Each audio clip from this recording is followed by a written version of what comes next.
उनको माई गंगा बुलाई थी।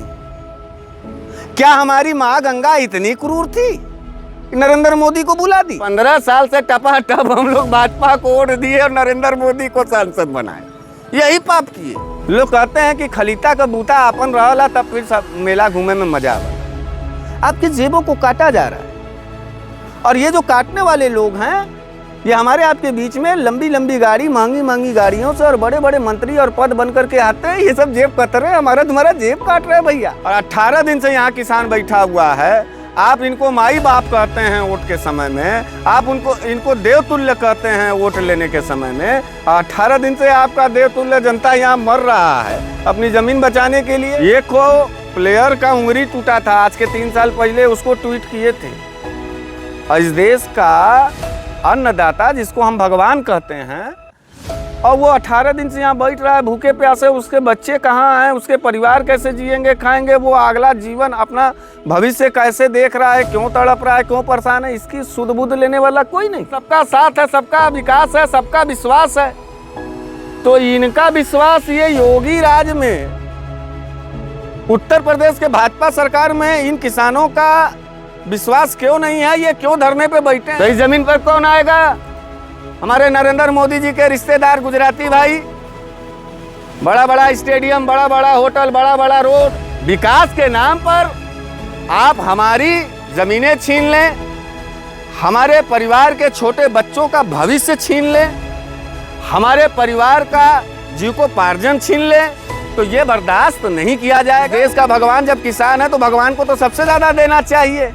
लेकिन इत्तेफाक ये बात का है कि जब से भाजपा आई है भगवान धरने पर बैठा है, भगवान भूखा है, भगवान तड़प रहा है, भगवान लात खा रहा है। कि बनारस में बड़ी ऊंची बिल्डिंगें रहें, बड़े बड़े अमीर लोग रहें और खेती किसानी करने वाले लोग चंद रुपया ले करके किसी नदी के किनारे फिर से वही झोपड़ी बसाइए और फिर से उसी सरकारों के रहमो करम में बंजर भूमि को फिर अपना खेत बनाइए, फिर उपजाऊ बनाएंगे, फिर वहां से कोई विकास निकालेंगे, फिर मारेंगे। जमीन छीन करके मजदूर बनाने की जो प्रथा और जो सोच है पूंजीवादियों का, वो यहाँ पर लागू है कि जब किसान रोवाला तब भाजपाई हंसला, जब नौजवान रोवाला तब भाजपाई हंसला, जब मेहरारू बिटिया बहन रोवाला तब भाजपाई हंसत हो।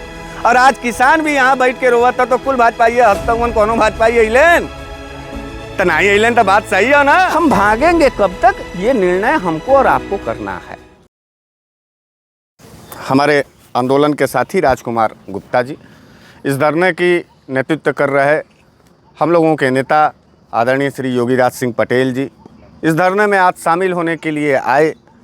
नेशनल इक्वल पार्टी के राष्ट्रीय अध्यक्ष बड़े भाई श्री शशि प्रताप सिंह जी इस धरने में शामिल होने के लिए आए। समाजवादी पार्टी के नेता श्री विवेक यादव जी इस धरने में शामिल होने के लिए आए। हमारे दिनेश यादव जी इस धरने में शामिल होने के लिए आए। अल्पसंख्यक समुदाय से जो बनारस के तमाम तंग गलियों में आंदोलन की आवाज़ बन करके आपके बीच में दिखाई देते हैं। हम लोगों का नौजवान साथी जिसान अंसारी जी, सूरज यादव जी, हमारे राजेंद्र भैया और हमारे ये सम्मानित तमाम हमारे ग्राम प्रधान जी, ओपी प्रधान जी, हमारे नागेंद्र भैया, जो भी लोग हैं यहाँ सम्मानित और आंदोलित, उन सभी लोगों का मैं दिल से धन्यवाद करता हूँ और सादर प्रणाम करता हूँ। देखिए साथियों, 18 दिन अभी योगीराज जी बता रहे थे कि आप धूप में थे, बरसात में बैठे हैं और लगातार आप बैठे ही रह जा रहे हैं। हमको ये इस बात का अफसोस है कि ये प्रधानमंत्री नरेंद्र मोदी जी का संसदीय क्षेत्र है। इस बात का ज़्यादा तकलीफ़ है हमको।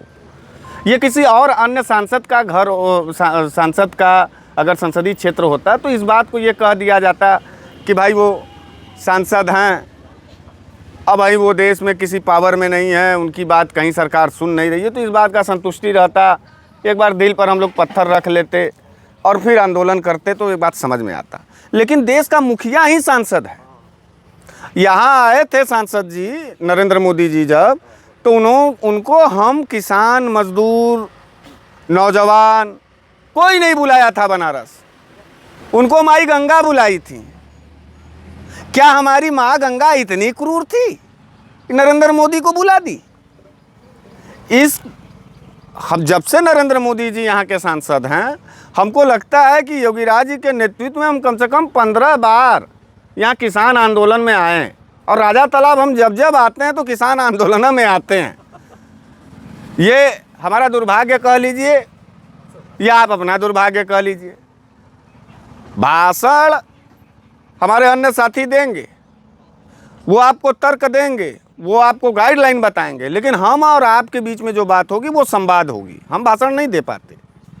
हमारे दिल की जो बात है उस बात को हम कहना चाहेंगे। तो पहली बात यह है कि नरेंद्र मोदी जी, आप से ये शिकायत है कि आप हमारे देश के प्रधानमंत्री हैं और इस बनारस के सांसद हैं, और 18 दिन से यहाँ किसान बैठा हुआ है। आप इनको माई बाप कहते हैं वोट के समय में, आप इनको देवतुल्य कहते हैं वोट लेने के समय में। 18 दिन से आपका देवतुल्य जनता यहाँ मर रहा है अपनी ज़मीन बचाने के लिए। एक को आधिकारिक पोस्ट और एक तो ट्वीट भी आप नहीं कर सके कि किसानों, हमारे संसदीय क्षेत्र में बैठे किसानों का जो बात है उसको हम सुनेंगे, उस पर त्वरित कार्रवाई करेंगे, और ग्रामीण साथियों का भी विकास के नाम पर कुछ सहयोग हम भी अपेक्षा करते हैं। ये लाइन लिख देते हैं। आप बात गलत कर रहे हैं कि सही कर रहे हैं, बताइएगा आप लोग। ये बतिया कह देना चाहिए था ना। एक को प्लेयर का उंगली टूटा था आज के 3 साल पहले, उसको ट्वीट किए थे। और इस देश का अन्नदाता जिसको हम भगवान कहते हैं, और वो 18 दिन से यहाँ बैठ रहा है भूखे प्यासे। उसके बच्चे कहाँ हैं, उसके परिवार कैसे जिएंगे खाएंगे, वो अगला जीवन अपना भविष्य कैसे देख रहा है, क्यों तड़प रहा है, क्यों परेशान है, इसकी सुध बुध लेने वाला कोई नहीं। इस बात की शिकायत है भाजपा के लोगों से, खुल करके शिकायत है। अच्छा ठीक है, मान लीजिए प्रधानमंत्री जी को ढेर सारा काम है भाई। इस समय इजराइल और ईरान की लड़ाई चल रही है, हो सकता है उसमें व्यस्त हों। बार बार बीच में वो ट्रंप अमेरिका वाला इनको परेशान कर दे रहा है। उधर से चाइना और पाकिस्तान भी मुड़ी सुड़ी हम लोग का काट ले जा रहा, हो सकता है उसमें वो परेशान। लेकिन यहाँ बनारस में हर तीसरे चौथे दिन इस सूबे का मुखिया आता है जिसका नाम योगी आदित्यनाथ है। उनका तो अलग जो है टेलर रहता है। वो तो कहते हैं सबका साथ है, सबका विकास है, सबका विश्वास है। तो इनका विश्वास ये योगी राज में, उत्तर प्रदेश के भाजपा सरकार में इन किसानों का विश्वास क्यों नहीं है, ये क्यों धरने पे बैठे हैं, इस बात को भी हम कहना चाहते हैं। ये किसके लिए बैठे हैं, इस बात को जानने की ज़रूरत थी ना सरकार को। लेकिन कोई नहीं आया, कोई नहीं बात कर रहा है। योगी बाबा भी नहीं ट्वीट किए कि क्यों बनारस में बैठे हुए हैं किसान, वो आवें हमसे बात कर लें। इस बात का भी पहल नहीं हुआ। अब नज़रिया समझिएगा, जिनको आप वोट देते हैं वो उनके नज़र में आपकी हैसियत क्या है, बस इसी बात को समझिएगा। वोटिया लेते समय माई बाबू हो जाते हैं आप, और 18 दिन से धरना बैठे हुए हैं, आपका कोई अस्तित्व नहीं है। देखिए, बुरा मत मानिएगा, आपकी कोई इज्जत नहीं है सरकारों की निगाह में। वो तो वहाँ हमको तो लग रहा है कि वो लाठी में तेल वेल पिला रहे हैं सब आप लोगों को पीटने के लिए। हाँ भैया, यही हुआ है। हम हाँ वही हुआ है। हमारे पुलिस के साथी यहाँ बैठे हैं, वो देख के बड़ा अच्छा लगा। वो कोई बात नहीं, उनको रिकॉर्डिंग करने दीजिए। आप किसान नहीं, आप इस देश के अपराधी हैं, इसलिए पुलिस लगाई गई है। पुलिस की वर्दी दिखा करके आपको डरवाने की कोशिश की जा रही है, मनोदशा आपका परिवर्तित करने की कोशिश की जा रही है। फोर्स लगा दो, गरीब किसान हैं, मजदूर हैं, डरेंगे, फिर ये चुप्पे से अपनी ज़मीन दे देंगे, फिर ये यहाँ से भाग जाएंगे। तो इस ज़मीन पर कौन आएगा? हमारे नरेंद्र मोदी जी के रिश्तेदार गुजराती भाई। बड़ा बड़ा स्टेडियम, बड़ा बड़ा होटल, बड़ा बड़ा रोड। यही योगी राज जी कह रहे थे कि आपके विकास से हमको कोई कोलकाता, यहाँ का कोई किसान, कोई प्रधान, कोई भी नेता, विकास के डेवलपमेंट से जरा सा भी कोई विरोध नहीं है, किसी को है। लेकिन विकास के नाम पर आप हमारी ज़मीनें छीन लें, हमारे परिवार के छोटे बच्चों का भविष्य छीन लें, हमारे परिवार का जीविकोपार्जन छीन लें, तो ये बर्दाश्त नहीं किया जाएगा। इसको क्षमा भी नहीं करना चाहिए किसी भी व्यक्ति को, चाहे किसान हो, चाहे नौजवान हो, चाहे अगड़ा हो, चाहे पिछड़ा, चाहे हिंदू हो, चाहे मुसलमान हो। हम आपको बहुत धन्यवाद देते हैं। और हमको ये लगता है अध्यक्ष जी कि बनारसी लोग, हम थोड़ा सा स्पष्ट बोल देते हैं इसलिए स्कूलिन को बुरा भी लगता है, हम लोग अपने पाप को भोग रहे हैं। पाप को इसलिए भोग रहे हैं कि 15 साल से टपाटप हम लोग भाजपा को वोट दिए और नरेंद्र मोदी को सांसद बनाए, यही पाप किए। नहीं तो कोई और सरकार होती तो शायद उसका प्रतिनिधि आता, आपके ग्रामीण लोगों से जिनकी जमीन जा रही उनसे वार्ता करता कि नहीं ठीक है, आपकी मांग क्या है। सन 2018 का हम मानक वाला पैसा नहीं देंगे, हम 2025 के मानक के आधार पर पैसा देंगे, हम आपको पुनर्वास का जो है मौका देंगे। शहरों की ज़मीनें जब ली जाती हैं तो मुआवजे के साथ साथ पुनर्वास का भी योजना दिया जाता है। इस देश का भगवान जब किसान है तो भगवान को तो सबसे ज़्यादा देना चाहिए, लेकिन इत्तेफाक ये बात का है कि जब से भाजपा आई है भगवान धरने पर बैठा है, भगवान भूखा है, भगवान तड़प रहा है, भगवान लात खा रहा है। 12 इस देश का भगवान, 12 इस देश का किसान। अफसोस भी है, क्रोध भी है, व्यंग भी है और बहुत ज़्यादा शर्म भी है कि क्या हालत बना लिया हम लोगों ने अपना। हमको और आपको तो देश की जनता, देश के नेता कहते हैं कि हम आप मालिक हैं, और मालिक की दशा देखो ये हो गई। मालिक का दशा देखो ये है। ये सब मालिक हैं, कितने लाचार, बेबस, कितने निराश ये मालिक लोग दिख रहे हैं। और नौकर कौन है? हर देश का नेता टाइप हमारे जैसे लोग हम ही लोग ना नेता बन रहे हैं। तो जो लोग हम लोगों से पहले के नेता थे आज वो सरकार में हैं, और आज वो जब सरकार में बैठे हैं तो उनको आप दुश्मन दिखाई दे रहा है। उनको आपके सवाल से कोई मतलब नहीं है। वो ये नहीं चाहते कि बनारस में खेती रहे, किसानी रहे, हरियाली रहे। वो ये चाह रहे हैं कि बनारस में बड़ी ऊंची बिल्डिंगें रहें, बड़े बड़े अमीर लोग रहें, और खेती किसानी करने वाले लोग चंद रुपया ले करके किसी नदी के किनारे फिर से वही झोपड़ी बसाइए और फिर से उसी सरकारों के रहमो करम में बंजर भूमि को फिर अपना खेत बनाइए, फिर उपजाऊ बनाएंगे, फिर वहाँ से कोई विकास निकालेंगे, फिर मारेंगे, फिर आप भागेंगे। हम भागेंगे कब तक? ये निर्णय हमको और आपको करना है। सरकार क्या कर रही है ये हम लोग समझ गए। अब हमको आपको क्या करना है इस आंदोलन के माध्यम से, इस बात को तय करना एकदम दृढ़ इच्छा के साथ, एकदम दृढ़ शक्ति के साथ। और जुल्म होता रहा है, ऐसा नहीं है ये पहला जुल्म आपके ऊपर हो रहा है, और ऐसा ये भी नहीं है कि हम ही लोग पहले जुल्म के साक्षी हो रहे हैं और भागीदार बन रहे हैं। हजारों साल से जुल्म होते रहे, अदनों पर, पिछड़ों पर, दलितों पर, अल्पसंख्यकों पर, निरीह लोगों पर, कमज़ोरों पर, गरीबों पर हमले हुए। फ़ख्र इस बात का है, गर्व इस बात का है कि तमाम दमन और हमलों के बावजूद भी गरीब, किसान, मजदूर अपने आंदोलन और अपने आवाज़ को ऊंचा उठाता रहा, जिसका ये सबूत है कि आज योगी राज, विवेक यादव, शशि प्रताप, आप जैसे लोग, हमारे जैसे लोग इस क्रूरता भरे माहौल में भी दरी बिछा करके यहाँ लोकतांत्रिक तरीके से बैठे हैं और अपनी बात को कह रहे हैं। ये हमारे पूर्वजों का देन है।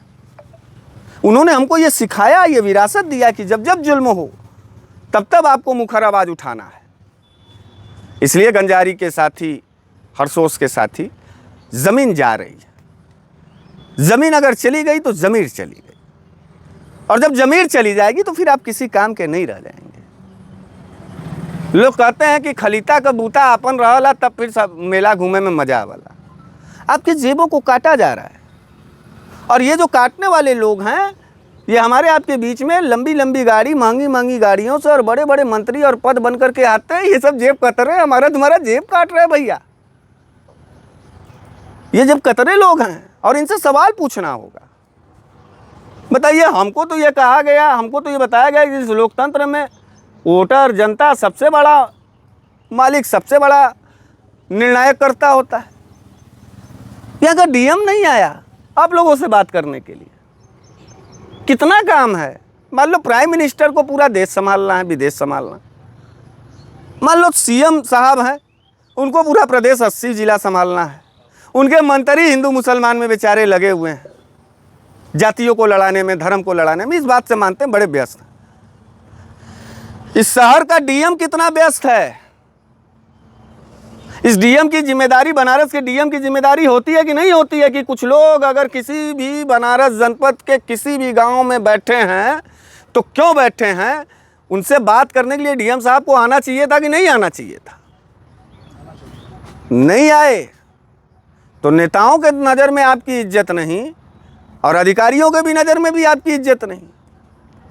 हम बोले तो बोले कहाँ, कहें तो कहें किससे, और लड़े तो कहाँ लड़े। ये एक बहुत बड़ा चुनौती है, एक बहुत बड़ा सवाल है। अंधेर नगरी चौपट राजा वाला असली कहानी और असली सबूत इस सरकार में हमको दिखाई दे रही है। एकदम अंधेर नगरी है। अभी हमारा राजकुमार साथी बता रहे थे, संचालक महोदय, और योगीराज जी भी बता रहे थे, डीपीआर का और योजना का कहीं फाइलें नहीं है। बस वो सब आए, खूंटा गाड़े और चल दिए। ये खूंटा गाड़ने वाले जो लोग हैं, इनका योजना भी नहीं है, खाली ज़मीन खींचना है, खाली ज़मीन खींचना है। एक्चुअली में हमको लगता है कि जो बाहरी जो पूंजीवादी लोग हैं, जब ये स्टेडियम खुल जाएगा तो ये नेशनल हाईवे है, आपकी कीमती ज़मीनें हैं, नेशनल हाईवे है, यहाँ से रिंग रोड है, उधर एयरपोर्ट है, भाई ठीक है। तो अब ये महंगी ज़मीनें जो है, अब उनको चुभ रही है कि ये ज़मीनें हमारी होती तो हम यहाँ पर राज करते और यहाँ इन नौजवानों को हम अपने के यहाँ नौकरी पे रख लेते। ज़मीन छीन करके मजदूर बनाने की जो प्रथा और जो सोच है पूंजीवादियों का, वो यहाँ पर लागू हो रही है। और डीएम साहब भी नहीं आए, एसडीएम साहब आए थे, क्या कहे? आए थे, उनको खुद ही नहीं पता क्या हो रहा है। ये देखिए एसडीएम साहब आए और बताए कि हमको खुद ही नहीं मालूम कि ये क्या हो रहा है। अभी आपने कहा कि अंधेर नगरी चौपट राजा, तो ये अंधेर नगरी चौपट राजा, भैया देखा जगह जमीन तोहार न जाए, एकरे बदे हम लोग एकजुट थैला, तोरे साथे साथे पीछे पीछे तोहार लड़का हिला, भाई हिला, तोरे आँखी में अगर आंसू रही तो ये बात के जान ला कि हमरे भी चेहरे पे कभी भी मुस्कुराहट न रही। कहा से हमार ये बात का गारंटी हो कि हम भाजपाई ना हिला। हम भाजपाइयन के हमेशा देखली कि जब किसान रोवाला तब भाजपाई हंसला, जब नौजवान रोवाला तब भाजपाई हंसला, जब मेहरारू बिटिया बहन रोवाला तब भाजपाई हंसत हो। और आज किसान भी यहाँ बैठ के रोवत हो तो कुल भाजपाई हंसता हुआ, कोनो भाजपाई अइलन तो नहीं अइलन। तो बात सही हो ना कि हमको आपको भाजपाई नहीं बनना है, इस बात को संकल्प लेना। जिसको वोट दिया वो जमीन छीन रही है। बात सीधा सीधा है, हम किसी के गुलाम नहीं है ना आप किसी के गुलाम है। हमने तुमको वोट दिया, तुम हमारा काम करोगे, ऐसा थोड़ो नहीं है कि वोट भी लिया फिर गए तुम गुंडाई करने लगे। हमने तुमको वोट दिया, तुम हमारे घर में आकर के खूंटा गाड़ दिए। हम अलला रहे हैं, चिल्ला रहे हैं, 18 दिन से बैठे हैं, अभी क दिन तक और बैठेंगे इसका कोई गारंटी नहीं है। ऐसा ही दिन भर आप बैठे रह जाएंगे तो घर के जो बच्चे हैं उनको खाना, उनको पढ़ाई, अभी जुलाई आएगा, बच्चे स्कूल जाने लगेंगे, किताब चाहिए, कापी चाहिए। इस देश का किसान किसानी करेगा, बच्चों को पढ़ाएगा, परिवार चलाएगा या धरना देगा? सोचिए कितनी विषम परिस्थितियों में इन लोगों ने डाल दिया है। तो आप सभी लोगों से एक मुकम्मल निवेदन है कि शहरों के तरफ भी बढ़ने की कोशिश करिए। भगत सिंह ने कहा था कि बांदी और बहरी, गूंगी और सरकारों को जगाने के लिए एक धमाके की ज़रूरत है। हम ये नहीं कह रहे हैं कि आप अपने हाथों में बम गोला ले लीजिए, चलिए धमाका कर दीजिए, लेकिन हम आपसे ये कहना चाहते हैं कि आवाज़ों का धमाका शहरों के भी गलियारों में आप करिए और कहिए उन शहर वालों से कि हम बनारस के गांव गिराव में जब मेहनत करते हैं तब तुम शहरियों का पेट भरता है। आज हम संकट में हैं इसलिए तुम्हारे बीच में आए। शहर वालों से चल करके भी वार्तालाप करिए, बगल वाले गांव वाले से भी कहिए, सबसे कहिए, सबको जुटाइए। और जन आंदोलन से बड़ा कोई ताकत नहीं होती है, सरकारें झुकती हैं। और इस देश का क्रूर तानाशाह भारतीय जनता पार्टी जब जब झुकी तो इतिहास गवाह रहा है कि वो किसानों के चरणों में झुकी, किसानों के सामने नाक रगड़ी। हमने देखा है सन 2020 और 21 का वो किसान आंदोलन, जिसको दबाने के लिए सरकार ने 1 साल तक कान में तेल डाल करके बैठा रह गया। लेकिन बाहर इस देश का किसान नरेंद्र मोदी जैसे क्रूर आदमी को भी सर झुकाने का और माफ़ी मांगने का उन्होंने मौका दिया, माफ़ भी कर दिया। इस देश के किसानों ने 700 किसान लोग मार दिए गए। हमें गर्व है इस बात का कि हमारे कोई किसान बनारस का नहीं मरा है, और भगवान न करे कि मरे, क्योंकि मर जाओगे भैया ना तो कोई भी परिवार को एक रोटी देने वाला भी नहीं है। बातों विचारों से तो सब बहुत महान है, हम भी बहुत महान हैं, हम भी नहीं आ पाएंगे। हम अपना घर देखें कि आपका घर देखें, बात एकदम स्पष्ट करना है। पर्चे के माध्यम से आदरणीय योगी राज जी आप चलिए शहरों के अंदर, हम भी अपने शहर के साथियों को बुलाते हैं। हर बनारस या कुछ ऐसे ग्रुप आप बनाइए जो बनारस के हर चट्टी चौराहों पर आपका यह तख्ती लेकर के कम से कम मुंह पे पट्टी बांध करके खड़ा रहे, और तख्ती तो लेके खड़े रहिए। ज़मीन जा रही है तो कुछ तो करिए। हम कह रहे हैं 1000, 10,000, 5,000 लोग अगर आपके तख्तियों को उस चौराहे पर देखेंगे तो उसका एक संदेश जाएगा, शहरियों से बोलेंगे और कहिएगा कि भैया हम आपके भी दरवाजे पर आए थे, आपसे भी रो रहे थे, लेकिन आप लोगों ने हमारी बात नहीं समझी। तो आप जाओ खरीदो अब 70 रुपया किलो आटा, तब समझ में आएगा। बिजली महंगा, आटा महंगा, चावल महंगा, दाल महंगा, पढ़ाई महंगा, कपड़ा महंगा। शहर के लोगों को तो और जीवन का संकट में है। वो तो आप लोगों के वजह से थोड़ा सा बचा है। जिस दिन अनाज इस देश का महंगा हो जाएगा उस दिन इस देश में मार होना हो जाएगा, गृह युद्ध हो जाएगा। तो ये हम शहरियों का भी है जिम्मेदारी कि आपके आंदोलन में आकर के खड़े हों, क्योंकि रोटी का सवाल है। किसान, रोटी, बेटी और खेती का एक प्रतीक है इस भारत का, और ये प्रतीक रहेगा। जो भी इस देश का संभ्रांत नागरिक है, जिम्मेदार नागरिक है, अगर उसको अपने भी रोटी, बेटी और खेती की रक्षा करनी होगी तो आपके साथ जाकर के उसको खड़ा होना होगा। देश के किसान के साथ खड़ा होना होगा, पूर्वांचल किसान यूनियन के साथ खड़ा होना होगा। मैं आप लोगों के जज्बे को बहुत ही क्रांतिकारी सलाम करता हूँ। एक कहावत है हमारे पूर्वांचल में कि जिसके आगे नात न पीछे पगहा, तो वैसी स्थिति है आप लोगों की। न सरकार है आपके आगे बात सुनने के लिए और न पीछे आपके जो है कि पूरा जन समुदाय है। लेकिन इस विषम परिस्थिति में अकेले खड़े होकर के आप अपनी ज़मीर और ज़मीन बचाने के लिए खड़े हैं, इसके लिए आपको क्रांतिकारी सलाम। हम पार्टी से समाजवादी लोग हैं, हम आपके साथ खड़े हैं। हम पिछली बार भी आए थे, फिर आज आए हैं, आगे और भी लगातार आते रहेंगे। निर्णय लेकिन आपको लेना है।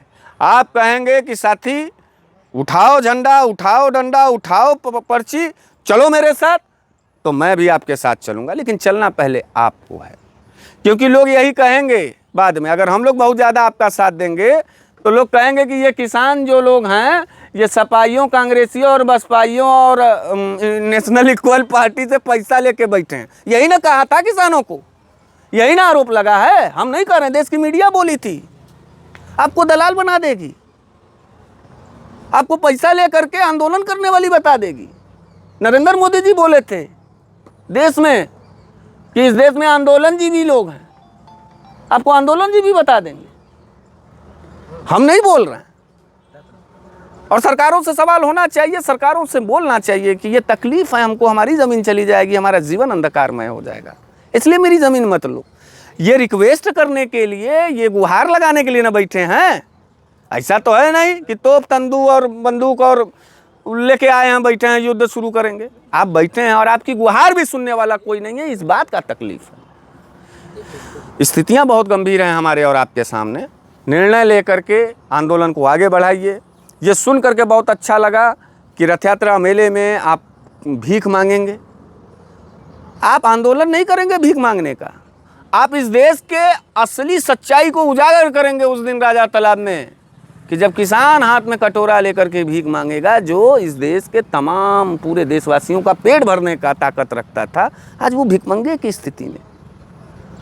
इस आंदोलन को करिए, शहर के तरफ जाइए, डीएम के प्रतिनिधि से भी मिलिए, एसडीएम से मिलिए और इन अधिकारियों को चेता दीजिए कि अगर हम अपने ज़मीन के छाती को चीर के अनाज पैदा कर सकते हैं तो हम उनके भी छातियों को चीर सकते हैं जो हमारी ज़मीन छीन सकता है। इस बात के साथ आप सभी लोगों को क्रांतिकारी अभिवादन है, बहुत बहुत धन्यवाद है, बहुत बहुत आप लोगों को हमारा समर्थन है, साथ है। और मैं आपका बेटा, आपका भाई हूँ, आपका साथी हूँ।